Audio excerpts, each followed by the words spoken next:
The Friday edition on ysnlive.com, brought to you by our good friends over at Greenwood Chevrolet in Austintown. And speaking of Austintown, we're going to be spending some time in Austintown for the next several minutes as we talk to Brian Beany, the head coach of the Fitch boys basketball team. Coach, thank you so much for taking the time. We even got this spiffy background for Fitch because we just I like to like take it. Falcons. Yeah, for I sure. like it. Nice.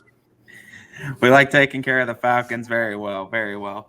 Coach, I mean, obviously having a chance to see this team last year, we all know and what you lost with Todd Simons and everything, but I contend that there's still a lot of great talent on this team. And what you lost though, but you're also gaining kind of a player in Devin Sherwood that you didn't have last season. Kind of preview what you got coming back with this team, as well as some of those younger players that you think are going to be big impact players down the stretch. No doubt. I mean, losing Todd Simons, he became our all-time, leading scorer, and he played 3.5 years for us. So that's definitely a loss. But people ask me, how are you going to replace him?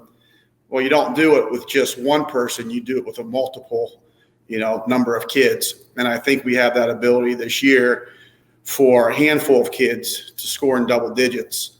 Last year with COVID, crazy year, games canceled, rescheduled, quarantine, this and that. So that enabled a lot of kids to get varsity experience. We played as many as 12 or 13 guys last year. A lot of them underclassmen, 2 or 3 freshmen last year that are now obviously sophomores. So we do have some depth. Not the biggest team. We never are the biggest team. We have one kid like 6'4", but that doesn't mean everybody else doesn't get after it and plays hard and stuff like that. Athleticism is definitely, our biggest thing this year. We can get up and down and run with anybody, but around that, we do have some nice skill. So we're excited about that. And you mentioned Devin Sherwood. He couldn't play last year due to injury, so he is back. And the one thing last year that killed us in a handful of games was the ability to shoot the ball from behind the arc. If we lost a game here or there within 4, 5, or 6 points, I look at the stats and I see that team had 6 or 7 threes and we had 1 or 2. Well, there's your differential right there. So Devin was our second leading scorer as a sophomore. He led our team in three-point percentage at about 38%, 39%, which is really good. So we are excited to have him back.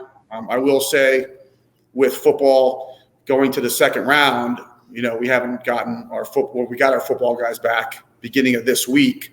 So we're still trying to gel as a group and stuff like that. But it will take a little bit of time. The biggest thing for the football guys is to get in basketball shape. There's obviously a difference between football conditioning and basketball. So it takes those guys a little bit to get their legs back underneath them. Other than that, yeah, it's an exciting group, no doubt. Coach, you brought it up. Your roster is going to be full of athleticism and speed. And when you look at that, what kind of style of basketball should fans kind of expect from Fitch this year? Well, kind of piggybacking off last year. Last year, we forced 8 or 9 turnovers a game in our press. And that allowed us to, get back into some games, expand the lead in some games. And a lot of those kids are back. So the goal would be to, again, get that up tempo going and stuff like that. But sometimes games during the game, it just doesn't work out that way. But we're still looking to play a handful of guys and get up and down as much as we can, but also with the understanding that there are going to be times we're going to have to execute in the half court and probably see some zone from some teams. So it's not just up and down, up and down, up and down. It's, let our defense turn into our offense, but at times you still have to be able to execute. Looking up and down this schedule, Coach, no doubt this is going to be a gauntlet of a schedule again of just high competitive basketball. But we know that's what you kind of like to do, especially in developing a team for the tournament. Talk about the schedule a little bit and how you feel it's going to help develop this team and get them ready for the tournament come the end of the season. Well, I mean, unlike football, football now, basically everybody makes it. But, in years past in football, you had to be careful of your schedule, that you had enough wins to get in the tournament. Well, basketball, of course, is different. Everybody gets in, and you need to challenge yourself to prepare for the tournament. But challenging yourself out of conference also helps you in conference. So, we're Division I. There's only 4 divisions in basketball. There's 7 in football. We're 2 in football. So there's nowhere for us to hide from the big boys. And that's fine. We relish that. But we're a medium-sized D1 school. But with only 4 divisions in basketball, you get lumped in with the Menners and the St. Ed's and those big schools that have twice the enrollment as us. So we have to get a challenging out-of-conference schedule. I mean, yeah, we can win a handful of games. We can win 15, 16, whatever, it's 18 games by playing a weak schedule, but that doesn't really do anything for the tournament. And by playing out of conference, the Massillon Washingtons, the Glen Oaks, Hudson's, the schools like that, the Erie McDowells this year, those get you ready for the tournament. Win or lose, you at least see what you have to get better at. And you get to see your kids compete against, those higher level, enrollment schools. So I've been doing that the last so many years because really there's no choice but to. You have to. And, we relish that and we welcome the challenge, and we look forward to taking it on. Your non-conference schedule will be tough, no doubt. So will your AAC schedule with all the teams in your conference.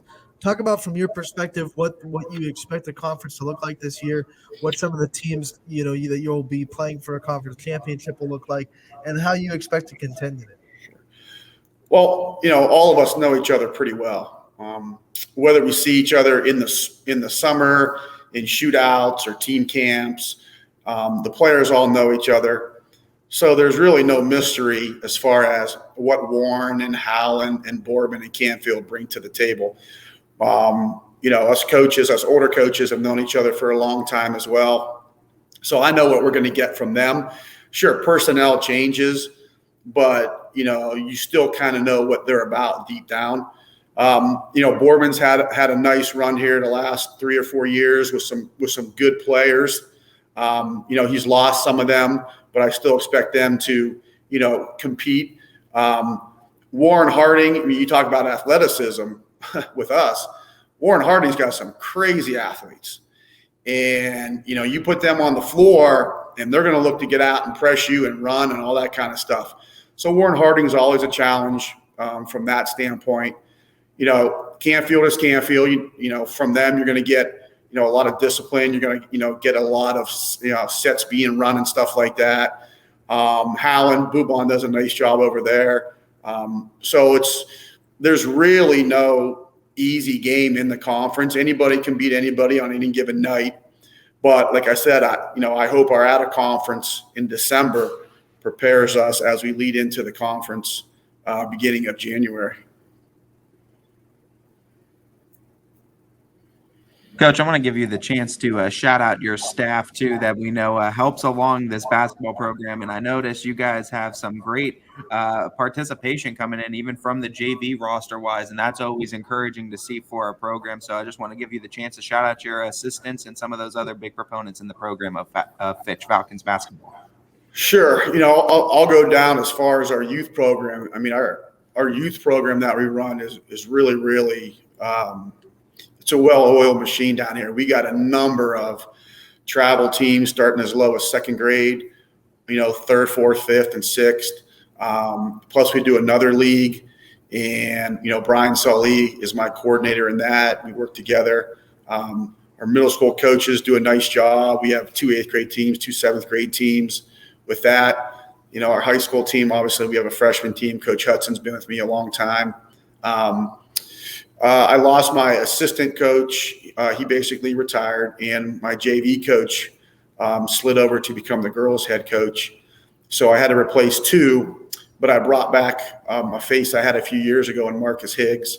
Younger kid, does a nice job, brings the energy. And then Orville Simons, Todd Simons' dad, has been around the program a long time, so he'll fill in and be the JV coach.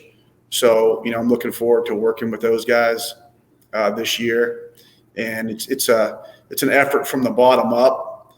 We try to keep as many kids involved in it as we can. You mentioned the number of kids this year. I always tell our guys, the kids, the worst part of coaching is making cuts. And football doesn't have to make cuts. Track doesn't make cuts. But the teams that have to make cuts, it's a difficult thing to do. And we had a lot of kids go out, but unfortunately, you can only keep a handful of kids. But we kept a little more this year because we had a lot of kids that were on the same level. And hopefully we can develop those kids because you never know, what the future holds year in and year out. And you want to get enough kids on your roster because there's going to be injuries, unfortunately. There's going to be sickness. So you got to have that depth on your roster as well. Coach, when you have the staff that you do, and I don't think people kind of respect how much time coaches put in to a season. They just think you show up for a game or a practice and you do your thing. Talk a little bit about the time and the effort that you and your staff put into a season and how excited you are to kind of get back into the workload and the time management that basketball season can bring. Well, like in any sport, I always tell the kids, you seniors, you're going to be graduating before you know it. I mean, that's how fast a season goes. But there's so many things that go on in the off season. And then when you finally get to the official start, the workload increases. I was joking with my wife last night because I got out of here, late evening, and I was here since, 7:15, 7:20 in the morning. And I said, man, I'm tired already. And, we're still 2 weeks away from game one. But, you just got to know how to manage your time. You got to make sure you get enough sleep. You got to eat well because you can wear down real quick. And there's been some years where it's like I've hit a wall, but then you just got to kind of regroup and mentally get through it. But it's a quick season. It's somewhat of a, it's not a long season. You play 2 games a week, but it goes by pretty quick when it's all said and done. But you definitely have to know how to manage your time, and you have to know how to delegate as well. When we look at your tenure at Fitch too, there's no doubt that the culture that you've instilled here of high competition too and just athleticism in the basketball team has been very impressive. What is the biggest thing you've learned about yourself as a coach since you've started coaching here at Fitch up until now? Oh, that's a good question. Each year seems to go by quicker and quicker, like I mentioned earlier. This is my 32nd year coaching at Fitch. I started coaching in 1990. I graduated in 89, so I think that's 32 years. So, I started at the freshman level. I played under Coach Fender, Coach Wash, Coach Conroy, then became JV coach, then became an assistant coach with Coach Conroy. So I basically have learned from those guys over the years and then instilled some of my own stuff and my own philosophy. But, there's not really like one major thing that I would say. It's just a combination of things. You can't get too high. You can't get too low. Everybody loves to win. And I put enough time in where, I want to win, but I also understand it's a game and there's more to it than just winning. It's trying to mold the kids, try to teach them life lessons. If they become successful off the court after graduation, then I think I've done my job. That's more important than wins. But I've seen a lot of change over the 32 years. I've seen, the parent involvement is becoming more and more each year in all sports. Social media has taken sports to a different level. Back in the day, it was basically school, practice, game, and there really wasn't a lot of outside stuff going on. But today's world, kids have so much on their plate, outside of school that you as a coach have to learn to adapt to that a little bit and understand that kids' situations are different. Each one is different, and they're different than they were 10 years ago or 20 years ago. So I think my experience over the years has definitely basically I've seen it all, and nothing really catches me off guard anymore. Coach, as we piggyback off that question, talking about your reflection on growth of yourself, I'm wondering what if you could go back in time and give some nuggets of advice to yourself as a player, now that you know everything that you know as a head coach, what are some things that you would tell your younger self if you could? As a player? Yeah. Well, you know what? I mean, kids nowadays, they have so much more given to them and opportunities as players. You know, programs have developed. You know, we have a fantastic weight room facility. We have an unbelievable weight room coach now.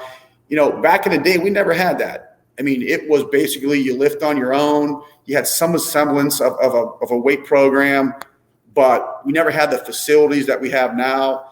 You know, back in the day, when you played a sport, you basically played that sport, then you went on to the next sport. There wasn't a lot of off-season training. I wish, like, the teams that I played on had what these guys have now, the opportunities, you know, that they have, because we were good. We were really good back in high school, but, you know, having these opportunities, like I said, could have made us even better. So, you know, I always tell the kids, you need to take advantage of what you have here. We have great administration here. We have great facilities here. And, you know, kids are starting to get it. You know, they're starting to understand and appreciate what we have. So, you know, for me as a player, I love my time here. You know, we did a lot of good things, but we just never had the things that kids have nowadays. Yeah, no doubt, Coach, no doubt. And looking at this team, though, going into this year, I think you mentioned the off-season work, and I think that's the biggest thing now we see is a lot of kids put in off-season work in sports, whether it be signifying one sport or it's just working out in general. What is kind of the biggest growth you've seen from these returning players, key points, Allen Underwood, and guys like Devin Sherwood, who stepping back onto a basketball court now for the first time and trying to get back into it competitively? Well, here's one of the problems with us being a middle-sized D1 school. And it's not so much a problem, but these big schools, they don't have to share athletes more or less. You know, they're so big in their numbers that a lot of these schools have basketball-only kids, football-only kids, baseball-only kids, for example, where we have to share here. And I've always been a proponent, and I'll never change my mind about this. I encourage kids to play as many sports as possible. You're in high school. Enjoy it as your 4 years will come and go so quickly. So for me, always each year, half of my team are multi-sport kids, sometimes more than that. So we don't really get our full squad until, you know, the end of October when it officially starts. But some of the guys that we do have that are basketball only, you know, it benefits them. That's just more time and more reps and stuff like that they get. So someone like an Allen Underwood, who's basketball only, a senior, you know, he's made some progress. He really has. You know, my other seniors, Roth, he's baseball, Sherwood's football, Evansville, he's soccer, and that's perfectly great. And I support them in that. But, you know, when you talk about a roster of 20 to 24 kids, you know, there's probably about 16 of them that are multi-sport. So it is a little bit of a challenge because you don't have them for the full year. But then again, like I said, you're only in high school once, you know, go enjoy it. Coach, thank you so much for taking the time to join us today. We definitely appreciate the time. Appreciate you giving us a little preview of Fitch boys basketball. And we look forward to covering you all season. And we know as the year goes on, we'll talk to you again real soon. I really appreciate what you guys do. You guys do a nice job in supporting the community sports and getting out there. YSN does a great job of covering our games. Your partner in crime right there, he gets into them pretty good at our games. He's done a nice job. You know, you talk about growth. He's gotten better each year. So But You know, Coach, it seems to like hear. every time he calls a game, you have to sweat a lot because it's going to be a close one. Well, that's the only way. That's the only way we like it here. We try to keep everybody entertained. Yeah, no doubt, no doubt. We'll be seeing you real soon, Coach. All right, I appreciate you guys. Thank you.